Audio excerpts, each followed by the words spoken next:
నమస్కారం. డి న్యూస్కు స్వాగతం. నేను మీ శ్రీనివాస్. డి న్యూస్లో ముఖ్యాంశాలు. రోడ్డు ప్రమాదంలో గాయపడిన వారికి పీఎం రాహత్ పథకం వరం లాంటిదన్న రాష్ట్ర రవాణా శాఖ మంత్రి రాంప్రసాద్ రెడ్డి. ఎమ్మెల్యే దామచర్ల విజయ్ కుమార్తో కలిసి కరపత్రం ఆవిష్కరణ. కొత్త పింఛన్ల మంజూరుపై రాష్ట్ర ప్రభుత్వం కీలక నిర్ణయం. అర్హులైన వితంతువులకు కొత్త పింఛన్లు. చర్చి సెంటర్లో చలివేంద్రం ప్రారంభించిన ఎమ్మెల్యే దామచర్ల జనార్దన్. దాతలకు అభినందనలు.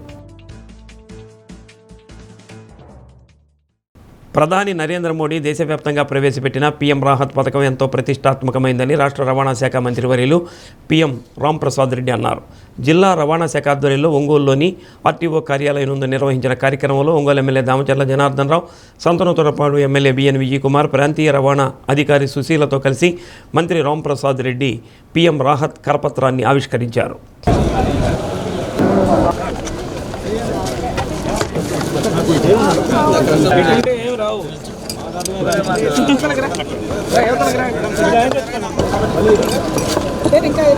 అనంతరం జరిగిన కార్యక్రమానికి డీటీసీ సుశీల అధ్యక్షత వహించారు. ఈ సందర్భంగా మంత్రి రాంప్రసాద్ మాట్లాడుతూ రోడ్డు ప్రమాదంలో గాయపడిన వారికి కేంద్ర ప్రభుత్వం భరోసా కల్పిస్తూ పీఎం రాహత్ పథకం ప్రవేశపెట్టడం జరిగిందని అన్నారు. రోడ్డు ప్రమాదంలో గాయపడిన వారికి వారం రోజుల పాటు గరిష్టంగా 1.50 లక్షల రూపాయల వరకు ఉచితంగా వైద్యం అందించడం జరుగుతుందని తెలిపారు. ప్రమాదం జరిగిన తీరు పట్ల సకాలంలో స్పందించి క్షతగాత్రులను ఆసుపత్రికి తరలించిన వారికి పారితోషికం కింద 25,000 రూపాయలను ఇస్తున్నట్లు తెలియజేశారు. ఈ పథకం వల్ల ఎంతోమంది ప్రాణాలు కాపాడుకోగలమని అన్నారు. ఒంగోలు శాసనసభ్యులు దామచర్ల జనార్దన్ రావు మాట్లాడుతూ ప్రమాద సమయంలో క్షతగాతులు ఆర్థిక ఇబ్బందులు పడకుండా ఉండేందుకు ఈ పథకం ఎంతో ఉపయోగపడుతుందని అన్నారు. రవాణా శాఖ, ఆర్ఎండ్బి శాఖ సంయుక్తంగా పనిచేసి ప్రమాదాలను అరికట్టేందుకు చర్యలు తీసుకోవాలని సూచించారు. సంతనూతలపాడు ఎమ్మెల్యే బిఎన్ విజయ్ కుమార్ మాట్లాడుతూ పీఎం రాహత్ పథకంపై ప్రజలకు పూర్తి స్థాయిలో అవగాహన కల్పించాలని అన్నారు. ఈ కార్యక్రమంలో రవాణా శాఖ regional commissioner Ramprasad, PM Rahat కార్యక్రమం నోడల్ అధికారి డాక్టర్ హేమంత్, మోటార్ వెహికల్ అధికారులు రామచంద్రరావు, సురేంద్ర ప్రసాద్, రవాణా శాఖ, జాతీయ రహదారి, ఆర్ఎండ్బి అధికారులు, సిబ్బంది పాల్గొన్నారు. గౌరవ ప్రధానమంత్రి శ్రీ నరేంద్ర మోడీ గారి ఆధ్వర్యంలో ప్రమాద బీమా ఏదైతే ప్రమాదం సంభవించినప్పుడు ఎవరైతే క్షతగాత్రులు ఉంటారో వారికి 7 రోజుల లోపల తక్షణ సహాయనార్థం పరిహారం ఏదైతే ఉందో దాన్ని భారతదేశ వ్యాప్తంగా 1.5 లక్షలుగా చేసి 7 రోజుల్లో ఎవరైతే హాస్పిటల్లో జాయిన్ అవుతామో ఆ 7 రోజుల లోపల వారికి నగదు బదిలీ చేసే విధంగా ఒక మంచి నిర్ణయం తీసుకోవడం జరిగింది. దీనివల్ల లక్షలాది మంది ఎవరైతే యాక్సిడెంట్ జరిగిన ఆ గోల్డెన్ టైం ఏదైతే గోల్డెన్ అవర్స్ అంటామో ఆ టైంలో చాలామంది మెరుగైన చికిత్స లేక 50% ఎప్పుడైతే యాక్సిడెంట్ జరుగుతుందో వాళ్ళు ప్రాణాలు కోల్పోవడం జరుగుతూ ఉంది. అలాంటప్పుడు ఇలాంటి మంచి పథకాలు తీసుకొని రావడం వల్ల చాలా కింద కుటుంబాలు ఎవరైతే ఆర్థికంగా మెరుగులేని కుటుంబాలకు మంచి జరుగుతుంది. ఈ పథకం తీసుకొని రావడంతో యావత్ భారతదేశంలో అన్ని రాష్ట్రాల్లో ఈ కార్యక్రమాన్ని ప్రవేశపెట్టడం ద్వారా ఇంకా రాబోయే కాలంలో అంతా మంచి జరుగుతుందని ఆశిస్తున్నాం. ముఖ్యంగా నేను ముందే చెప్పినట్టు ప్రమాదం జరిగినప్పుడు ఎప్పుడైతే ఆ ప్రమాదం జరిగిన ఆ క్షణాల్లో ఎవరికైతే మెరుగైన వైద్యం అందుతుందో ఆ గోల్డెన్ అవర్ అంటాము. ఆ గోల్డెన్ అవర్లో ఎప్పుడైతే అక్కడ దగ్గరలో ఉన్న హాస్పిటల్కి మనం తీసుకొని పోయి చికిత్స అందిస్తామో దానివల్ల 50% వాళ్ళ యొక్క లైఫ్ని సేవ్ చేసుకోవచ్చు. ఆ గోల్డెన్ అవర్ దాటిపోయిన తర్వాత చాలామంది ప్రాణాలు కోల్పోవడం జరుగుతోంది. దానిలో భాగంగానే గతంలో కూడా ఎవరైతే ప్రమాదం జరిగినప్పుడు అక్కడ చూసి అంబులెన్స్కి ఫోన్ చేస్తారో లేకపోతే వాళ్ళను హాస్పిటల్లో త్వరగా తీసుకొని పోయి అడ్మిట్ చేస్తారో వాళ్ళల్లో కూడా కొద్దిగా అపోహ ఉండేది. అడ్మిట్ చేసినా లేకపోతే 108 ఫోన్ చేసినా 114 చేసినా కూడా రేపు ఆ కేసులో మనం ఇంక్లూడ్ చేస్తారేమో, రేపు మనం కోర్టుల చుట్టూ తిరగాల్సి వస్తుందేమో ఒక అపోహ ఉండేది. దానికోసం అలాంటి ఏ విధమైన సమస్యలు లేవనెత్తకుండా వాళ్ళని ఇంకా ఇప్పుడున్న చట్టాల ద్వారా ఇంకా 10 మందికి తెలిసే విధంగా వాళ్ళకు ఈ యొక్క నాగరిక ప్రపంచంలో వాళ్ళకు గుర్తింపు వచ్చే విధంగా 25,000 రూపాయలు కూడా ఇస్తామని చెప్పి ప్రభుత్వం తీసుకోవడం ఇది కూడా చాలా సంతోషదగ్గ విషయం. ఎందుకంటే చాలా గ్రామ సీమల్లో ఇలాంటి ప్రమాదాలు జరిగినప్పుడు మాకెందుకులే అని చెప్పి చాలామంది పెడచెవును పెట్టి వెళ్ళిపోతూ ఉంటారు.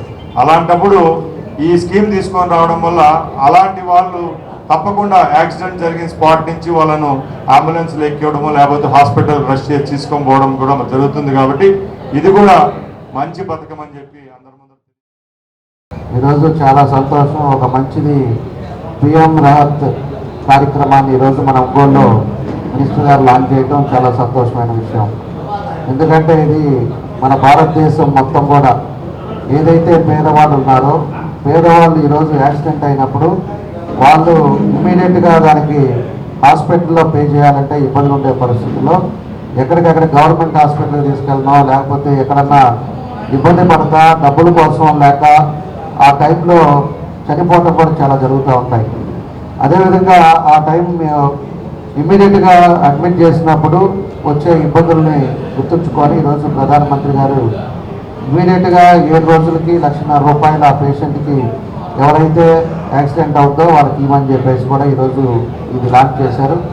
ఇది చాలామంది పేదవాళ్ళందరూ కూడా ఉపయోగపడుతుందని చెప్పి కూడా ఈ సందర్భంగా మేము తెలియజేస్తూ ఉన్నాం. ఎందుకంటే పేదవాళ్ళకి ఎక్కువగా ఈరోజు గవర్నమెంట్ హాస్పిటల్ పోయాక ట్రీట్మెంట్ ఆ టైంకి డాక్టర్ లేకపోవచ్చు. ఈరోజు ప్రైవేట్ హాస్పిటల్స్ కూడా ఏ హాస్పిటల్కి వెళ్ళినా కూడా 7 days లోపల వాళ్ళకి 1,50,000 రూపాయలు వాళ్ళకి ఇవ్వటం జరుగుతుంది. కాబట్టి ఇది ఒక మంచి స్కీమ్గా ఈరోజు దాన్ని మనం లాంచ్ చేసుకోవటం చాలా సంతోషం. మనం కూడా ఈ యాక్సిడెంట్స్ కూడా ట్రాన్స్పోర్ట్ డిపార్ట్మెంట్ కానీ మీరు కూడా మనం ప్రికాషన్ తీసుకోవాల్సిన అవసరాలు ఉంటాయి. ఈరోజు వచ్చిన పరిస్థితుల్లో మన మార్కాపురంలో బస్సు తగలబడిపోయి ఎంతమంది దహనమయ్యారో మనం కూడా చూసాం. దానికి కారణాలు ఏంటి? జరిగినప్పుడేమో 4 రోజులు మనం బాధపడుతున్నాం, తర్వాత ఇష్టారాజ్యంగా జరుగుతూ ఉంది. దాన్ని ఎక్కడ ఏ లోపాలు ఉన్నాయా మనం ఏ విధంగా మనం చేస్తున్నాం అనేది కూడా మనం చూసుకోవాల్సిన అవసరాలు ఉన్నాయని చెప్పి ఈ సందర్భంగా తెలియజేస్తున్నా. మరీ ముఖ్యంగా ఈ చిన్న మోటార్ సైకిల్స్ ఈ ఫాస్ట్ మూవింగ్ వెహికల్స్ వల్ల చాలా యాక్సిడెంట్స్ జరుగుతున్న విషయాలు మనం అందరం గమనిస్తూ ఉన్నాం. మరీ ముఖ్యంగా చాలా బీద వాళ్ళు కూడా యాక్సిడెంట్ ఈ మోటార్ సైకిల్ చిన్నపిల్లలు వీళ్ళందరూ యాక్సిడెంట్లో ఇన్వాల్వ్ అయ్యి చాలా లైఫ్స్ పోతూ ఉన్నాయి. సో ఇలాంటి సందర్భంలో ఇలాంటి స్కీము పిఎం రాహత్ స్కీమ్ అనేది చాలా మంచి స్కీము, చాలా నోబుల్ స్కీమ్. ఎందుకంటే ఇందాక మనం అందరు చెప్తా ఉన్నట్టు మంచి వాళ్ళు చెప్తున్నట్టు ఫస్ట్ గోల్డెన్ అవర్ అనేది చాలా ఇంపార్టెంట్. సో గోల్డెన్ అవర్లో మనము హాస్పిటల్స్కి తీసుకొని వెళ్ళాలి. చాలామంది యాక్సిడెంట్ అయిన తర్వాత వాళ్ళ దగ్గర డబ్బులు ఉండదు, ఇక్కడ వెళ్ళాలా అక్కడ వెళ్ళాలా, ఏదైనా హాస్పిటల్కి వెళ్తే వాళ్ళు రిజెక్ట్ చేయటం, రిమ్స్కి వెళ్ళామంటే ఇలాంటివన్నీ జరుగుతున్న విషయాలు మనందరికీ తెలుసు. ఈ స్కీమ్ ద్వారా ఇమీడియట్గా నోటిఫైడ్ హాస్పిటల్స్లో ఇమీడియట్గా జాయిన్ అయితే వాళ్ళే అన్ని చేసి 7 days వరకు ట్రీట్మెంట్ ఇచ్చి దగ్గర దాపు 1.5 lakhs వరకు. కొత్త పింఛన్ల మంజూరుపై ఏపీ ప్రభుత్వం కీలక నిర్ణయం తీసుకుంది. తొలుత అర్హులకు వితంతు పింఛన్లు ఇవ్వాలని నిర్ణయించింది. కూటమి అధికారంలోకి వచ్చి జూన్ 12 నాటికి 2 ఏళ్లు పూర్తయి 3వ సంవత్సరం వస్తుంది. ఆ సందర్భాన్ని పురస్కరించుకొని వీటిని మంజూరు చేయాలని ప్రాథమికంగా నిర్ణయం తీసుకుంది. వితంతు పింఛను విభాగంలో రాష్ట్ర వ్యాప్తంగా 1.53 లక్షల మంది అర్హులుంటారని సెర్ఫ్ అంచనా ప్రకారం వారందరికీ పింఛన్లు ఇవ్వాలని నిర్ణయించారు. వీరికి 4,000 రూపాయల చొప్పున పింఛన్ మంజూరుకు నెలకు 61 కోట్లు ఖర్చు కానుంది. ఇప్పటికే 2.30 లక్షల మందికి కూటమి ప్రభుత్వం వచ్చాక స్పౌజ్ కేటగిరీ కింద ఏ నెలకు ఆ నెల కొత్త పింఛన్లు మంజూరు చేస్తుంది. పింఛన్ను తీసుకుంటున్న భర్త చనిపోతే ఆ పింఛన్ను మరుసటి నెలలో మరణ ధృవీకరణ పత్రం జారీ అయిన వెంటనే భార్య పేరు మీదకు బదలాయిస్తుంది. దీనికి స్పౌజ్ కేటగిరీగా పేరు పెట్టింది. ఆ కుటుంబం అప్పటి వరకు పింఛను ఆసరా కోల్పోకుండా చేయూత అందిస్తుంది. ఇలా ఇప్పటి వరకు 2.30 లక్షల మందికి పింఛన్లు అందించింది. పింఛను అందని భర్త చనిపోతే అతని భార్యకు వితంతు కేటగిరీలో వెంటనే పింఛను రావడం లేదు. తమకు పింఛను ఇవ్వాలని వారి నుంచి ఎమ్మెల్యేలపై ఒత్తిడి ఉంది. దీంతో వితంతు కేటగిరీలోని అర్హులందరికీ పింఛన్లు ఇవ్వాలని ప్రభుత్వం నిర్ణయించింది. అర్హులైన దివ్యాంగులకు కొత్త పింఛన్లు అందించాలని ప్రభుత్వం నిర్ణయం తీసుకున్నట్టు తెలుస్తుంది. ఇప్పటికే 1,00,000 మంది దరఖాస్తులు చేసుకున్నారు. ఇందులో అనర్హులను ఎలా నిరోధించాలా అని అధికారులు కసరత్తు చేస్తున్నారు. ప్రస్తుతం దివ్యాంగ విభాగంలో పింఛను తీసుకుంటున్న 6.5 లక్షల మందిలోనూ 1,00,000 1,00,000కు పైగా అనర్హులున్నట్లు వైద్యాధికారుల తనిఖీలో తేలింది. గత వైసీపీ హయాంలో అర్హులు లేకపోయినా అయిన వారికి అందిన కాడికి పింఛన్లు దోచిపెట్టారు. ఇటీవల జరిపిన సర్వేలో సకలాంగులను సైతం వికలాంగులుగా సర్టిఫికేట్లు ఇప్పించి ప్రజాధనాన్ని కొల్లగొట్టిన వైనం వెల్లడైంది. రోజురోజుకి ఎండలు తీవ్రత పెరుగుతున్న నేపథ్యంలో చలివేంద్రాలు ప్రారంభించి ప్రజల దాహార్తి తీర్చవలసిన అవసరం ఎంతైనా ఉందని ఎమ్మెల్యే దామచర్ల జనార్దన్ రావు అన్నారు. లయన్స్ క్లబ్, ఉపాస్ హాస్పిటల్ ఆధ్వర్యంలో చర్చి సెంటర్లో ఏర్పాటు చేసిన చలివేంద్రాన్ని ఆయన ప్రారంభించారు.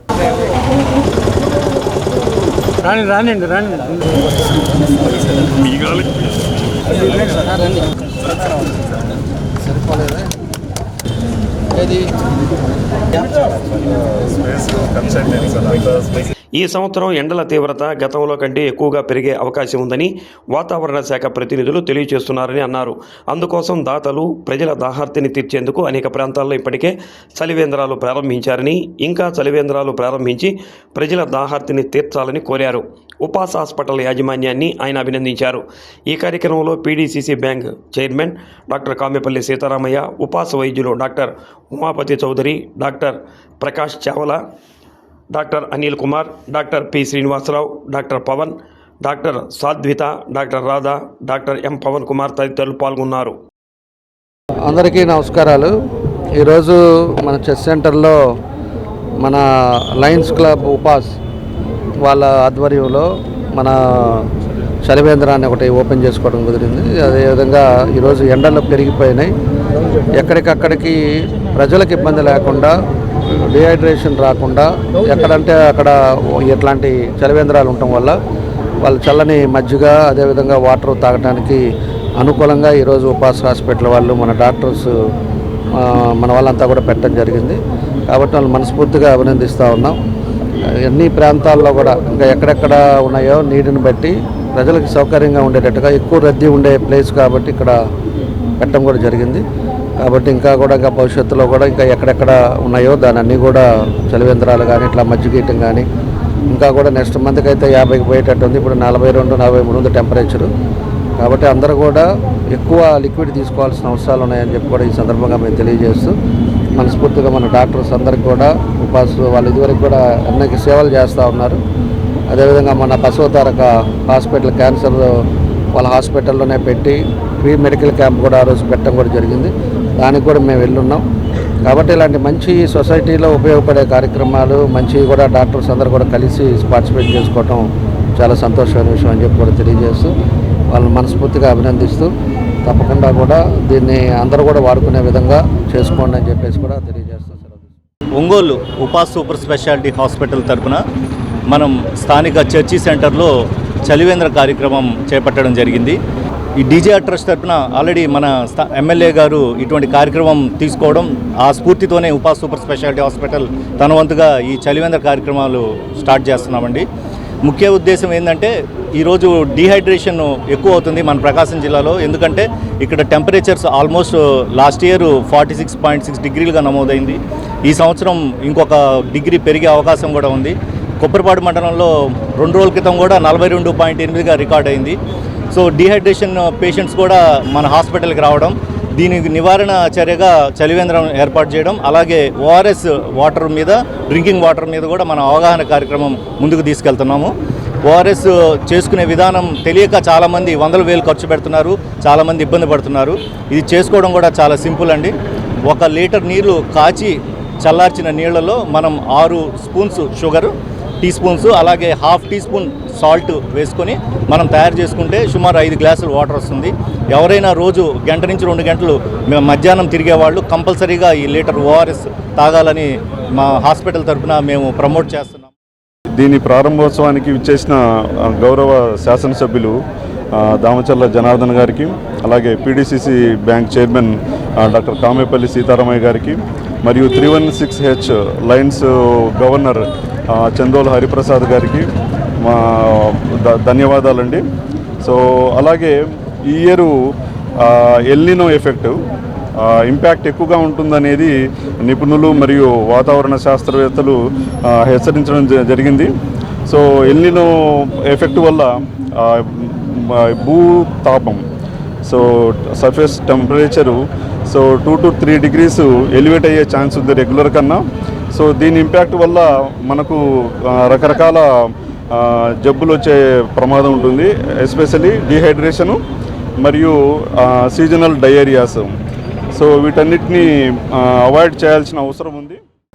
పురాణ పురుషుడు భగీరథ మహర్షి అని జిల్లా కలెక్టర్ పి రాజాబాబు కొనియాడారు. భగీరథ మహర్షి జయంతిని పురస్కరించుకొని వెనుకబడిన తరగతుల సంక్షేమ శాఖ ఆధ్వర్యంలో ఒంగోలు కేశవస్వామిపేటలోని భగీరథ మహర్షి విగ్రహానికి సంఘం నాయకులతో కలిసి పూలమాలలు వేసి నివాళులర్పించారు.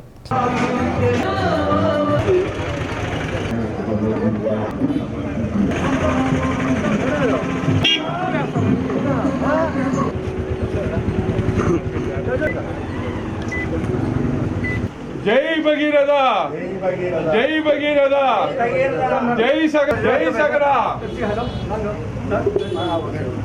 కొంచెం సార్ సార్ మీరు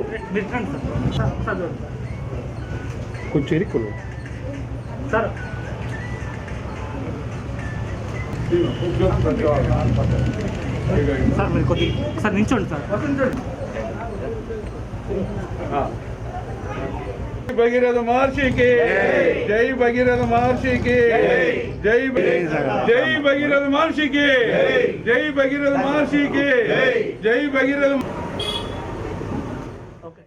అనంతరం కలెక్టర్ రాజాబాబు మాట్లాడుతూ గంగను దివి నుంచి భువికి తీసుకొచ్చిన మహనీయుడు భగీరథుడని కొనియాడారు. ఆయన జయంతిని రాష్ట్ర ప్రభుత్వం పండగ వాతావరణంలో నిర్వహిస్తుందని తెలిపారు. అనంతరం పేదలకు వస్త్రాలు పంపిణీ చేశారు. ఈ కార్యక్రమంలో బీసీ వెల్ఫేర్ ఈడీ నిర్మలా జ్యోతి, సగర సంఘం జిల్లా అధ్యక్షుడు జూటూరి శ్రీను, స్థానిక డివిజన్ నాయకులు పప్పు శ్రీనివాసరావు, తూము సుబ్బారావు, వెంకటేశ్వరరెడ్డి, తూము రాజేష్ తదితరులు పాల్గొన్నారు.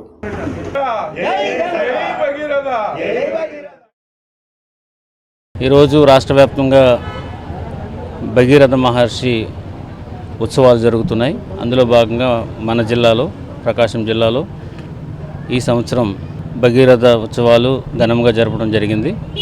సో భగీరథ మహర్షి గురించి మనం ఎక్కువగా చెప్పవసరం లేదు, ఎందుకంటే అందరికీ తెలుసు, ఆయన పురాణ పురుషుడు. సో అంటే మనకి ఈ పురాణంలో ఉన్నటువంటి పురుషులందరూ కూడా ఏదో ఒక సందేశాన్ని ప్రజలకిచ్చి, సో దాని ద్వారా ప్రజల యొక్క మనస్థితి కానీ లేదంటే కనుక వాళ్ళ అభివృద్ధి కానీ సహాయపడుతూ ఉంటారు.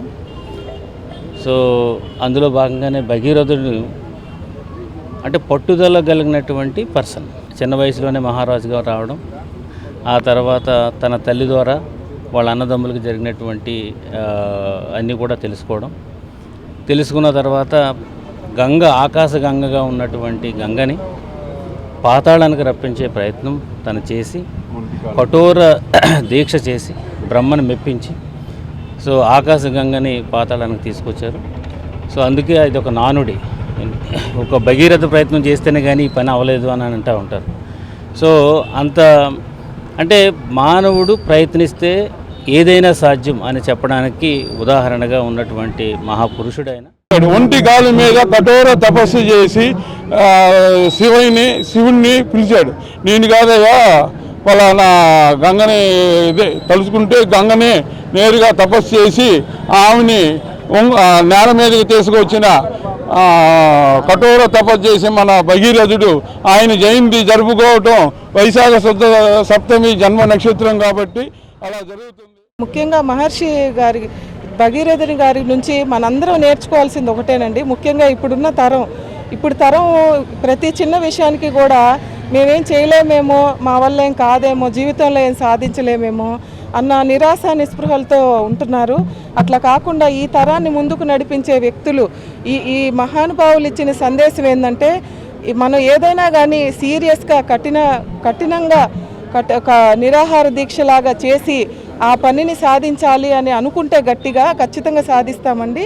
ఇప్పుడున్న పిల్లలు కూడా చదువుకోలేక మా వల్ల కాదేమో, మేమేం పాస్ కాలేమేమో, ఫెయిల్ అవుతామేమో అన్న ఉద్దేశంతో సూసైడ్లు చేసుకోవటం అలా చేస్తున్నారు.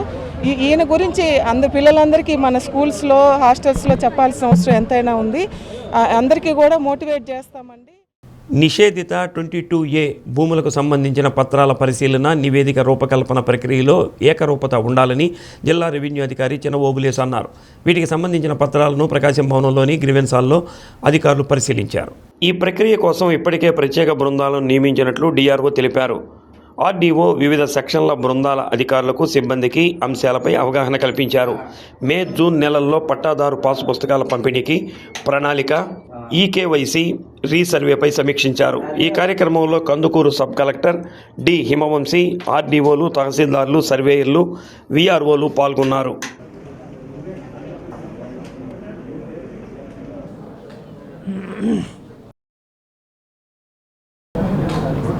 గౌరవ జిల్లా కలెక్టర్ గారి ఆదేశాల ప్రకారం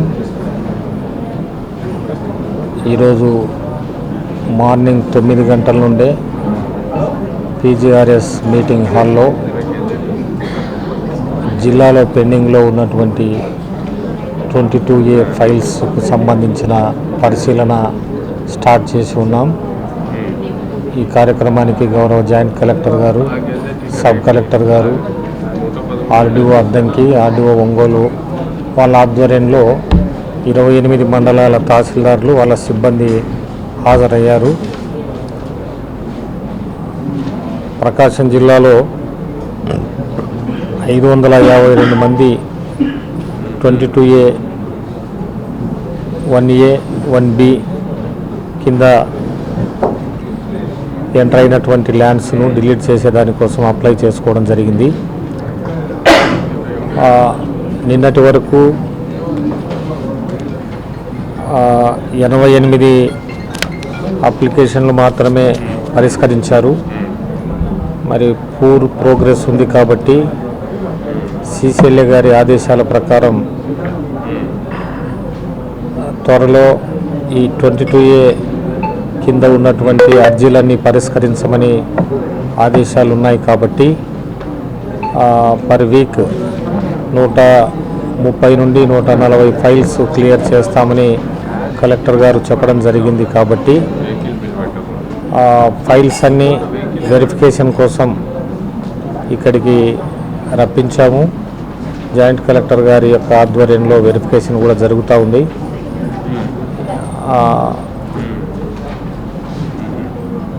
అప్లికేషన్తో పాటు వాళ్ళు సపోర్టింగ్గా డాక్యుమెంట్స్ ఏవైతే పెట్టారో అవన్నీ పరిశీలన చేసి, రికార్డులు కూడా పరిశీలన చేసి, ఫిజికల్ పొజిషన్ కూడా చేసి, ఒకవేళ అనుకూలంగా ఉంటే యాక్సెప్టెడ్కు పెడుతూ ఉన్నాం. డిఎల్ఎస్సికి రూలు వ్యతిరేకంగా ఉంటే రిజెక్టెడ్కు పెడుతున్నాం.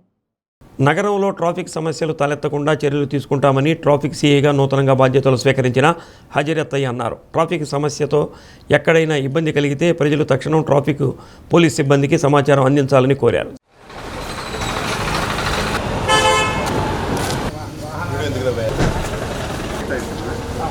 శాంతి భద్రతలతో పాటు ట్రాఫిక్ నియంత్రణకు ప్రత్యేకంగా కృషి చేస్తామని హామీ ఇచ్చారు. నూతనంగా బాధ్యతలు స్వీకరించిన సిఐ హజరత్తయ్యను ఎస్ఐలు మాల్యాద్రి, శివప్రసాద్, పోలీస్ సిబ్బంది మర్యాదపూర్వకంగా కలిసి శుభాకాంక్షలు తెలిపారు. మీడియా మిత్రులకు ముందుగా నమస్కారం అండి. ఈరోజు మా పై అధికారులు ఆదేశానుసారం ఈరోజు ట్రాఫిక్ పోలీస్ స్టేషన్ ఎస్హెచ్ఓగా బాధ్యత తీసుకోవడం జరిగింది. సో మా పై అధికారులు పెట్టిన ఎక్స్పెక్టేషన్స్ అన్ని కూడా ఫుల్ఫిల్ చేస్తూ ప్రజలకి ట్రాఫిక్ అంతరాయం లేకుండా మా యొక్క బాధ్యతంగా పనిచేసి ప్రజలకు మెరుగైన సేవలు అందిస్తామని నా తరఫున తెలియజేస్తాం. Thank you. మీకేమైనా తెలిసినా కూడా ఎక్కడైనా ట్రాఫిక్ సమస్య ఉన్నట్టు మా దృష్టికి తీసుకొస్తే తప్పకుండా అవి కూడా రెక్టిఫై చేసుకుంటామని కూడా తెలియజేస్తాం. సర్వేపల్లి నియోజకవర్గం విరుపూరులో శ్రీ సీతారామస్వామివారి దేవస్థాన మహాకుంభాభిషేకం కన్నుల పండుగగా జరిగింది. రాష్ట్ర దేవాదాయ శాఖ మంత్రి ఆనం రామనారాయణ రెడ్డి, సర్వేపల్లి ఎమ్మెల్యే సోమిరెడ్డి చంద్రమోహన్ రెడ్డి ముఖ్య అతిథులుగా పాల్గొని పూజా కార్యక్రమాలు నిర్వహించారు. ఆలయానికి విచ్చేసిన వీరికి ఆలయ అధికారులు, వేద పండితులు పూర్ణకుంభంతో స్వాగతం పలికారు. ఆలయ పునర్నిర్మాణం సందర్భంగా నూతన విగ్రహ ధ్వజస్తంభ ప్రతిష్ఠ చేసి శిలాఫలకాన్ని ఆవిష్కరించారు.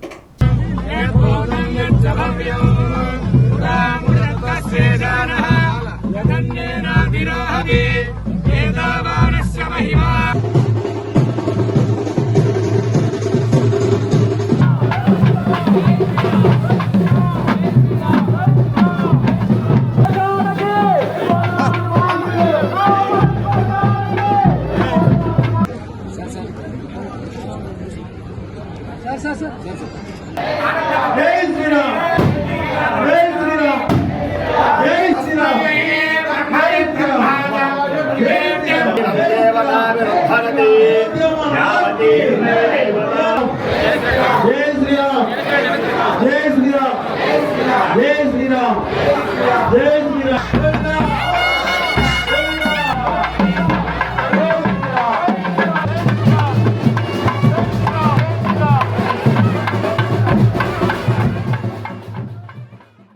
కామన్ గుడ్ ఫండ్ అనేటువంటి ఒక పథకం కింద రాష్ట్ర ప్రభుత్వం 50 లక్షల రూపాయల్లో 40 లక్షల రూపాయలు CGF ఫండ్ మంజూరు చేయడం, 10 లక్షల రూపాయలు గ్రామస్తులు ఇక్కడ ఉన్నటువంటి ఈ యొక్క కార్యనిర్వాహక వర్గం అంతా కలిసి నిధులు మంజూరు చేసుకున్నారు.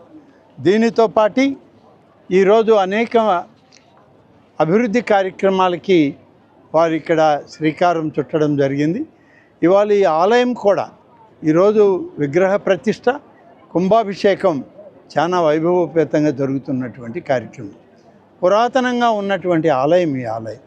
అనేక దశాబ్దాలుగా ఈ ఆలయము నిర్మాణం జరగాలని ఉన్న ఇటీవల కాలంలో ప్రారంభించి ఈ ఆలయాన్ని పూర్తి చేసుకొని ఈరోజు పూర్తిగా గర్భాలయం కానీ అంతరాలయము ఉన్నటువంటి ప్రధాన ఆలయం అంతా కూడా గ్రానైట్ స్టోన్తోనే ఇది నిర్మాణం చేయడం జరిగింది. ఈ నిర్మాణ కార్యక్రమం పూర్తయి అలాగే ఈరోజు అలివేట్ మండనం కానీ మిగతా కార్యక్రమాలన్నీ కూడా మామూలుగా ఈ యొక్క నిర్మాణంలో భాగస్వామ్యం తీసుకోవడం జరిగింది. ఇవాళ ఇంకా కొన్ని పనులు మిగిలి ఉన్నాయి.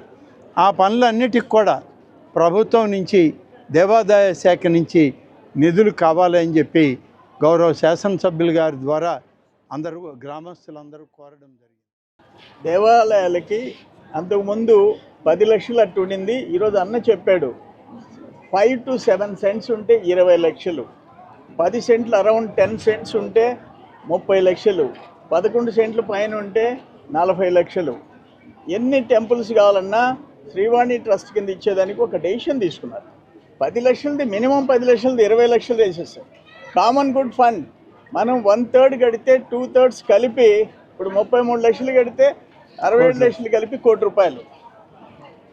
ఆ విధంగా అన్లిమిటెడ్గా దేవాలయాలకి వాటికి మళ్ళీ పూజారులకి 10,000 ఇచ్చే నిర్ణయాలు తీసుకోవటం చాలా పెద్ద మార్పు. దేవాదాయ శాఖలో అన్న వచ్చిన తర్వాత చాలా పెద్ద చేంజ్ ఇది. దీనివల్ల ఏంటంటే పేదోళ్ళు ఆ చెన్నకేశవం టెంపుల్ అన్నా ఇంకొక టెంపుల్ అన్నా SC ST కాలనీలో మినిమం 20 లక్షలతో ఈరోజు టెంపుల్స్ కట్టే పరిస్థితి వచ్చింది. వాళ్ళు రూపాయి ఖర్చు పెట్టకుండా 40 లక్షలకైతే. సంవత్సరం పొడవునా పాఠశాలకు వెళ్లిన విద్యార్థులు వేసవి సెలవుల కోసం 1000 కళ్లతో ఎదురు చూస్తూ ఉంటారు. ఆ సెలవులు రాని వచ్చాయి. రాష్ట్ర ప్రభుత్వం పాఠశాలలకు రేపటి నుంచి వేసవి సెలవులు ప్రకటించారు. వేసవి సెలవుల్లో ఇష్టానుసారంగా తిరగకుండా తగిన జాగ్రత్తలు తీసుకునే విషయమై విద్యాశాఖ మంత్రి నారా లోకేష్ దృష్టి సారించారు. విద్యాశాఖలో ఎన్నడూ లేని విధంగా వేసవి సెలవులకు ముందు రోజు విద్యార్థులకు ప్రత్యేక అవగాహన తరగతులు నిర్వహించారు. మీ భద్రతే మా సంతోషం అంటూ విద్యార్థులకు ప్రత్యేక అవగాహన తరగతులు నిర్వహించి విద్యార్థులు వారి తల్లిదండ్రుల మన్ననలను ప్రభుత్వం పొందింది.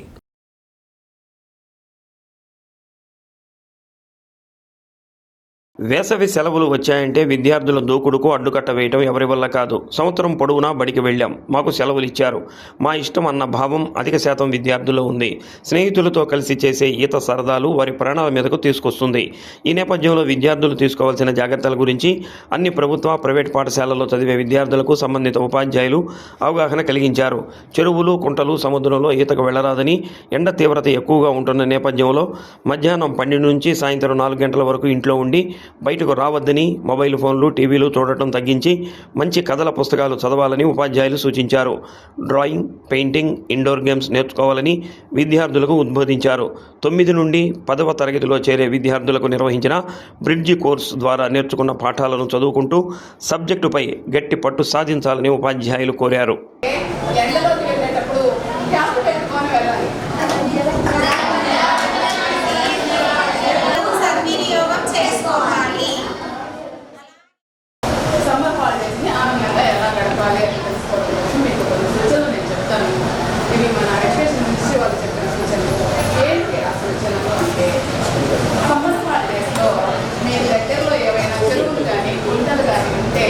వాటిల్లో ఈతకు వెళ్ళకండి.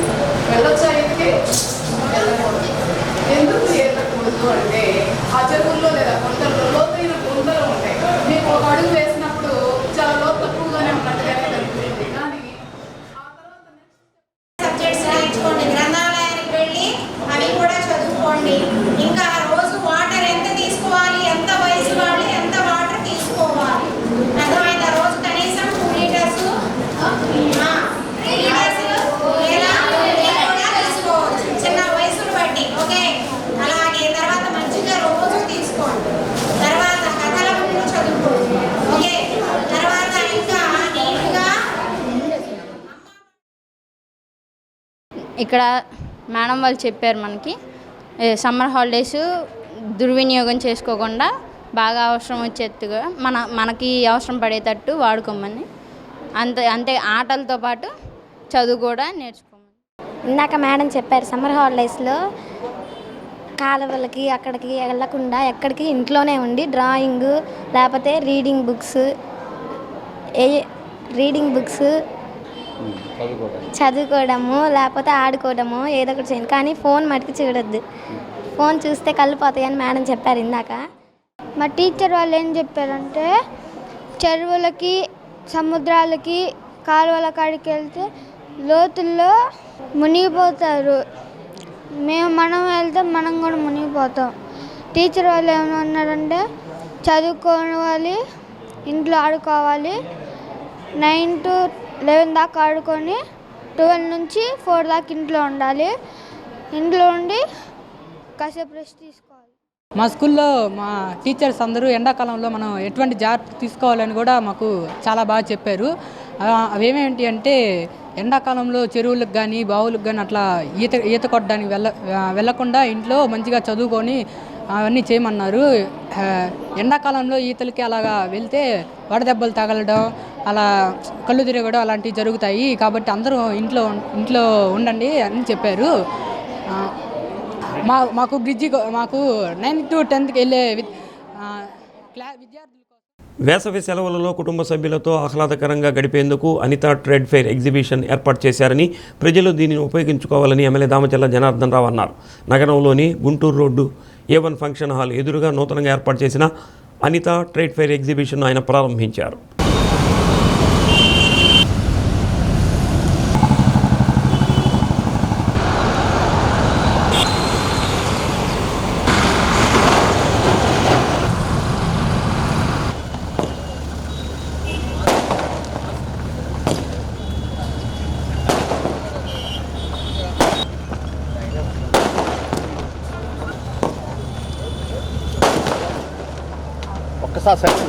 సైడ్కి రావాలి. ఓకే ఒకసారి చూడండి, ఒకసారి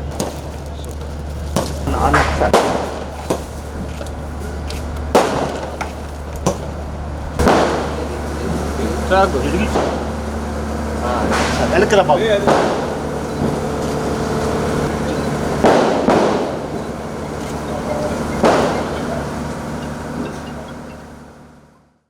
కాశ్మీర్ అందాలను తలపించే విధంగా భారీ వ్యయంతో అనిత ట్రేడ్ ఫెయిర్ ఏర్పాటు చేశారని అన్నారు. చిన్నపిల్లలు, కుటుంబ సభ్యులు కలిసి వేసవిలో ఆహ్లాదకరంగా గడిపేందుకు ఈ ఎగ్జిబిషన్ బాగా ఉపయోగపడుతుందని అన్నారు. పట్టణ వాసులు ఈ అవకాశాన్ని ఉపయోగించుకొని వేసవిలో ఆనందంగా గడపాలని అన్నారు. ఈ సందర్భంగా ఎగ్జిబిషన్ నిర్వాహకులు శ్రీనివాసరావు, భాస్కర్ను ఎమ్మెల్యే అభినందించారు. కార్యక్రమంలో PDCC bank person in-charge doctor Kamepalli Sitaramayya, మాజీ ఏఎంసీ చైర్మన్లు సింగరాజు రాంబాబు, కామెపల్లి శ్రీనివాసరావు, గుర్రాల రాజు విమల్, వెంకటేశ్వర్లు, అంబటి ప్రసాద్ తదితరులు పాల్గొన్నారు. అనిత ట్రేడ్ షేర్ ఎగ్జిబిషన్ని ఈరోజు ఇక్కడ ఒంగోలులో A1 ఆపోజిట్ గ్రౌండ్లో ఓపెన్ చేశాం. దీనికి మన శ్రీనివాసు దగ్గర 40 లక్షలు ఖర్చు పెట్టి పెట్టడం జరిగింది. ఈరోజు అందుకో సమ్మర్ హాలిడేస్ కాబట్టి ఈరోజు పిల్లలంతా కూడా అందరు ఇళ్లలో ఉంటారు కాబట్టి ఈవినింగ్ ఒక మంచి ఎంటర్టైన్మెంట్గా ఈరోజు ఇది పెట్టడం జరిగింది. కాశ్మీర్లో ఏ విధంగా అయితే ఉంటుందో ఆ విధంగా వీళ్ళు డిజైన్ చేసి పెట్టారు. ఈసారి ప్రతి సంవత్సరం కూడా పెడతా ఉంటారు. ఈ సంవత్సరం సమ్మర్లో కూడా పెట్టడం జరిగింది. అదేవిధంగా గుంటూరు కానీ నెల్లూరు అన్ని కూడా ప్రాంతాల్లో కూడా పెట్టడం వాళ్ళు ఎప్పటి నుంచో 15 సంవత్సరాల నుంచి ఫీల్డ్లో ఉన్నారు కాబట్టి ఒక మంచి కాన్సెప్ట్ ఈసారి తీసుకున్నారు. కాబట్టి ఒంగోలులో ప్రజలందరూ కూడా ఈవినింగ్ పూట పిల్లలతోటి అట్లా సరదాగా రావడానికి ఒక మంచి ప్లేస్ అవుతుందని చెప్పి కూడా మేము తెలియజేస్తూ వాళ్ళకి ఏదైతే శ్రీనివాస్కి అదేవిధంగా మా బెస్ట్ విషెస్ తెలియజేస్తున్నా. తప్పకుండా ఆయన పెట్టిన సంకల్పం విజయం కావాలని ఆ భగవంతుని కూడా కోరుకుంటూ తప్పకుండా అందరికీ బాగా బాగా మంచి ఈవినింగ్ పూట మంచి ఎంటర్టైన్మెంట్ ఉంటుందని చెప్పి కూడా తెలియజేస్తాను. A1 ఆపోజిట్లో ఏర్పాటు చేసిన అనితా ట్రేడ్ ఫేర్ ఎగ్జిబిషన్ని మరి ఈరోజు మన గౌరవనీయులు దామచర్ల జనార్దన్ రావు గారి చేతుల మీదుగా ప్రారంభోత్సవం జరిగింది. మరి మంచి ఆహ్లాదమైనటువంటి వాతావరణంలో మరి పిల్లలకు వేసవి కాలంలో పిల్లలకు ఫ్యామిలీ మెంబర్స్కి అందరికీ కూడాను చాలా వినోదాన్ని ఇచ్చేటువంటి ఈ ఎగ్జిబిషను చాలా మంచి ఏర్పాట్లు చేయటం జరిగింది. అనితా ట్రేడ్ ఫేర్ ఎగ్జిబిషన్ మరి ఇనాగ్రేట్ చేయడం జరిగింది. నిర్వాహకులు శ్రీనివాస్ గారు అలాగే భాస్కర్ గారు ఎంతో మరి వ్యయంతో ఖర్చుతోటి చాలా అద్భుతమైన రీతిలో కాశ్మీర్ని తలపించే విధంగా లోపల అన్ని సెట్టింగ్స్ తోటి అన్ని రైడ్స్ తోటి అన్ని షాప్స్ అన్ని మరి బాగా భారీ ఎత్తున అరేంజ్మెంట్స్ చేశారు. ఎండాకాలం పిల్లలకి మంచి ఆహ్లాదకరమైన వాతావరణం, అందరూ కూడా దీన్ని సద్వినియోగపరచుకోండి.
రాష్ట్ర కుటుంబ సంక్షేమ శాఖలో అమలు చేస్తున్న హెచ్పివి వ్యాక్సినేషన్ కార్యక్రమాన్ని అబ్జర్వర్ డాక్టర్ శృతి పరిశీలించారు. గుంటుపల్లి, మద్దిపాడు, కురిసిపాడు, మోడేపల్లి ప్రాథమిక ఆరోగ్య కేంద్రాల్లో వ్యాక్సినేషన్ కార్యక్రమాన్ని పరిశీలించారు.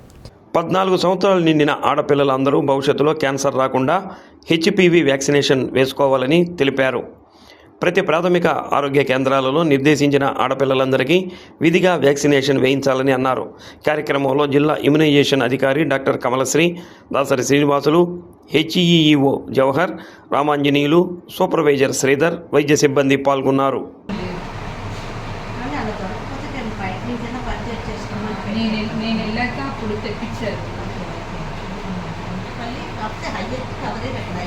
మేడం అక్కడ వ్యాక్సిన్ కూడా వెళ్ళలేదు.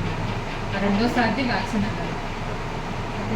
రెండోసారి పంపించిన వ్యాక్సిన్ మరి ఇంకా చాలా రోజులు అంటే ఇంకా ఉన్నదే వాళ్ళు అవ్వగొట్టలేదు. వాళ్ళ దగ్గర అయితే మేడం ఇవాళ అవ్వగొట్టలేదు. ఓకే, అవ్వగొట్టలేదు. వ్యాక్సిన్ వచ్చి కూడా ఒక 10 days అవుతుంది అన్నమాట. ఓకే, అంటే ఇన్ కేస్ ఏమైనా ఎమర్జెన్సీ అయితే మటు నేను పంపిస్తాను. వాళ్ళ దగ్గర ఇవాళ 20 పిల్లలు ఆల్రెడీ వచ్చారు. 23 డోసులే ఉన్నాయి. 23 డోసులే ఉన్నాయని చెప్పారు మేడం. కానీ అక్కడ ఒక షార్ట్ వ్యాక్సిన్ సప్లై గురించి అయితే ప్రాబ్లం లేదు. అది ఒక షార్ట్ అక్కడ.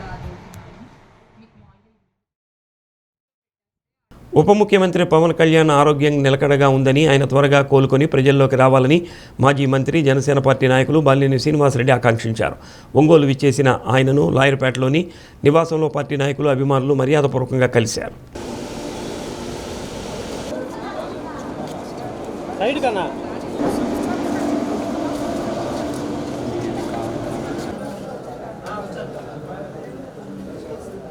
రాష్ట్ర వ్యాప్తంగా జనసేన పార్టీ నాయకులు పవన్ కళ్యాణ్ త్వరగా కోలుకోవాలని కోరుతూ దేవాలయాల్లో పూజలు చేయడం జరిగిందని తెలిపారు. ఆంధ్రప్రదేశ్ రాష్ట్రానికి పవన్ కళ్యాణ్ సేవలు ఎంత అవసరమని, భగవంతుడు ఆయనకు ఆయురారోగ్యాలు ప్రసాదించాలని బాలినేని ఆకాంక్షించారు. ఈ కార్యక్రమంలో పార్టీ నాయకులు వెల్లనాటి మాధవరావు, గోరిపాటి శ్రీనివాసరావు, జడా బాలనాగేంద్ర, మలగా రమేష్, ఈదరి చిన్నారి, యనమల నాగరాజు, గోపాల్ రెడ్డి, జడా వెంకటేష్, గోలి తిరుపతిరావు, వెంకటేశ్వర రెడ్డి, సోమశేఖర్, నాగేశ్వరరావు, మధు, సురేష్, తమ్మినేని మాధవి, తూము పద్మ, ప్రభావతి, లీలా తదితరులు పాల్గొన్నారు. డిప్యూటీ సీఎం గారు పవన్ కళ్యాణ్ గారి ఆరోగ్యం నిలకడగా ఉంది. ఆయన చిన్న ఆపరేషన్ చేయటం జరిగింది. ఆయన త్వరగా ఆరోగ్యం కోలుకొని మళ్ళీ ప్రజలకు రావాలని చెప్పి ఆ భగవంతుని ప్రార్థిస్తూ ఉన్నాం. అందరూ కూడా ఆయన ఆరోగ్యం బాగుండాలని చెప్పి రాష్ట్ర వ్యాప్తంగా పూజలు చేశారు. ఆయనకున్న అభిమానం అందరికీ తెలుసు. ఆయన మీద ఉన్నట్టు అభిమానం. మరి ఆయన కూడా అభిమానుల్ని, పార్టీ శ్రేణుల్ని అందరినీ కూడా అందరినీ కూడా గుర్తుపెట్టుకున్న పరిస్థితి ఉంది. మరి ఒకసారి పవన్ కళ్యాణ్ గారు ఆరోగ్యంతో మరి మళ్ళా ప్రజలకు రావాలని చెప్పి. Lions Club of Ongole, Indian red cross society సంయుక్తంగా ఒంగోలులోని క్విస్ ఇంజనీరింగ్ కాలేజీలో మెగా రక్తదాన శిబిరం నిర్వహించారు. 100 మందికి పైగా విద్యార్థులు రక్తదానం చేశారు. ఈ కార్యక్రమంలో Lions Club of Ongole president Olleti Ravindra, secretary Addanki Srinivasarao, Red Cross blood centre medical officer Krishna, quiz college NSS officer Sirisha తదితరులు పాల్గొన్నారు. ఈ సందర్భంగా వారు మాట్లాడుతూ లయన్స్ క్లబ్ ఆఫ్ ఒంగోలు విరివిగా సేవా కార్యక్రమాలు నిర్వహిస్తున్నట్టు చెప్పారు. అందులో భాగంగా క్విజ్ కాలేజీలో మెగా రక్తదాన శిబిరాన్ని ఏర్పాటు చేసినట్టు చెప్పారు. ప్రస్తుత వేసవి కాలంలో రక్త నిల్వలు తక్కువగా ఉంటున్న నేపథ్యంలో క్విజ్ కాలేజీ విద్యార్థులు స్వచ్ఛందంగా ముందుకు వచ్చి రక్తదానం చేయడం పట్ల విద్యార్థులను, కళాశాల యాజమాన్యాన్ని అభినందించారు.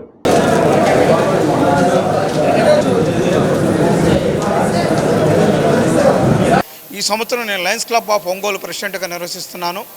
దీనిలో భాగంగా ఈరోజు క్విజ్ కాలేజీలో red cross plus Lions Club of Ongole సహాయంతో, క్విజ్ కాలేజీ వారి సహాయ సహకారాలతో ఆ ఇంజనీరింగ్ చదివే ఫస్ట్ ఇయర్ ఇంజనీరింగ్ చదివే పిల్లలతో నియర్లీ 100 బ్యాగ్స్ బ్లడ్ డొనేట్ చేయడం జరుగుతుంది. ఇది చాలా గొప్ప విషయం అండి. ఈ నాగేశ్వరరావు గారు కూడా మా రెడ్ క్రాస్లోనూ ప్లస్ లయన్స్ క్లబ్ ఆఫ్ ఒంగోలులో కూడా మెంబర్ ఆయన సహాయ సహకారంతో ఈరోజు 100 బ్యాగ్స్ ఇవ్వడం అంటే దాదాపు 100 మందికి ప్రాణాలు ఇచ్చినట్టే. అలాంటి మంచి కార్యక్రమం మా లయన్స్ క్లబ్ ద్వారా చేయడం మాకు చాలా సాటిస్ఫాక్షన్గా ఉంటుంది. మేము ఎన్ఎస్ఎస్ యూనిట్ నుంచి different kind of programmes, service oriented programmes అన్నీ చేస్తుంటాము.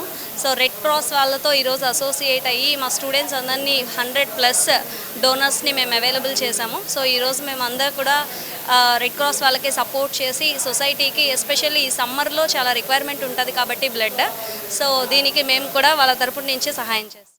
ఈరోజు క్విజ్ కాలేజీలో లయన్స్ క్లబ్ వాళ్ళ ఆధ్వర్యంలో బ్లడ్ డొనేషన్ క్యాంప్ నిర్వహించడం జరుగుతుంది. ఇంకొకసారి లయన్స్ క్లబ్ వాళ్ళు నిరూపించుకున్నారు, ఎక్కడైనా అవసరం ఉంటే మేము అక్కడ ఉంటామని.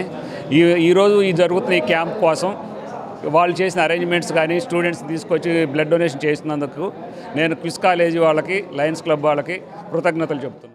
రాష్ట్ర ప్రభుత్వం ప్రతిష్టాత్మకంగా చేపట్టిన జలధార, జలధాత్రి పనులు గుర్తించి ఎస్టిమేషన్ వేయటంపై మండల కార్యాలయంలో పంచాయతీ సెక్రటరీలతో ఎంపీడీఓ వరూధిని సమావేశమయ్యారు. ఈ సందర్భంగా ఆమె మాట్లాడుతూ మన మండలంలో ఎంఐ ట్యాంకులు 9 ఉన్నాయని అన్నారు. ఈ 9 ట్యాంకుల ద్వారా అన్ని కాలువలు, చెరువులు మరమ్మతులు చేసి నీరు నింపే విధంగా చర్యలు చేపట్టి గ్రౌండ్ వాటర్ పెంచే విధంగా చర్యలు చేపడుతున్నట్లు తెలిపారు.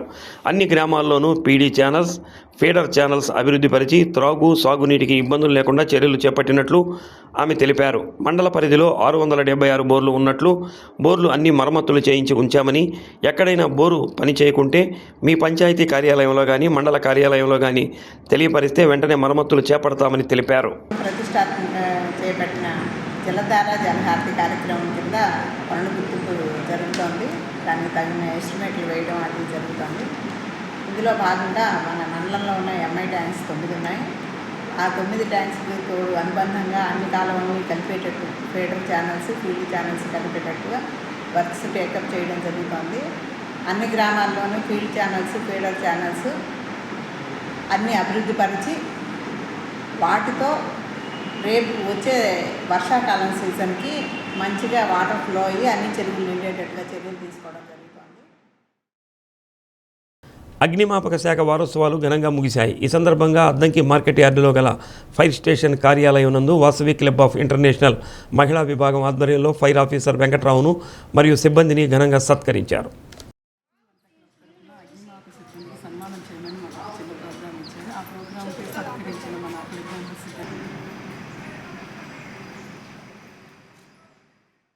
ఫైర్ ఆఫీసర్ వెంకటరావు మాట్లాడుతూ ఉద్యోగ ధర్మంలో భాగంగా మా విధులు ప్రజలకు సక్రమంగా ఉపయోగపడే విధంగా నిర్వర్తించామని అన్నారు.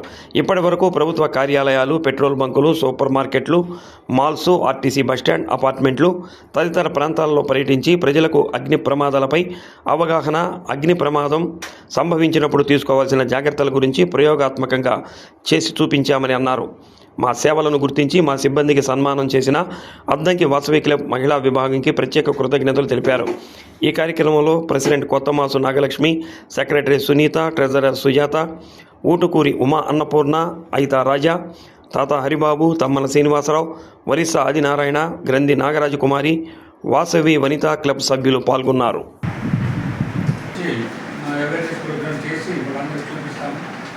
వాళ్ళు కూడా కొంచెం ఇదవుతారు. ఇప్పుడు మన అపార్ట్మెంట్స్ అన్నింటిలో చేశాను, అలాగే బస్ స్టాండ్లో అలాగే చేశాను, కొంచెం పెట్రోల్ బంకులు అలాంటివి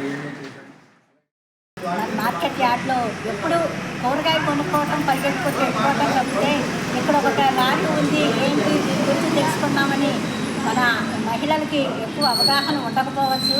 కానీ ఇప్పుడు వాళ్ళ వారోత్సవాల్లో భాగంగా చక్కగా మన క్లబ్బులు వాళ్ళకి సేవ చేయమని, వినియోగించమని, వాళ్ళని సత్కరించమని చెప్పడం చాలా సంతోషం. బులెటిన్ ముగించే ముందు ముఖ్యాంశాలు మరోసారి.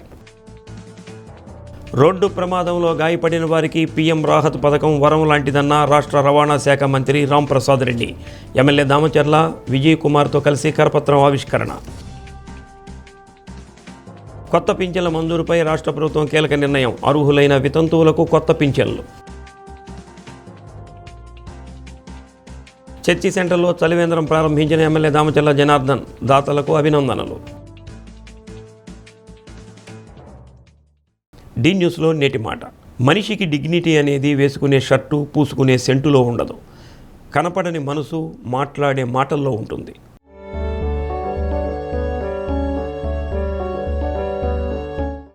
డి న్యూస్ ఇంతటితో సమాప్తం. నమస్కారం.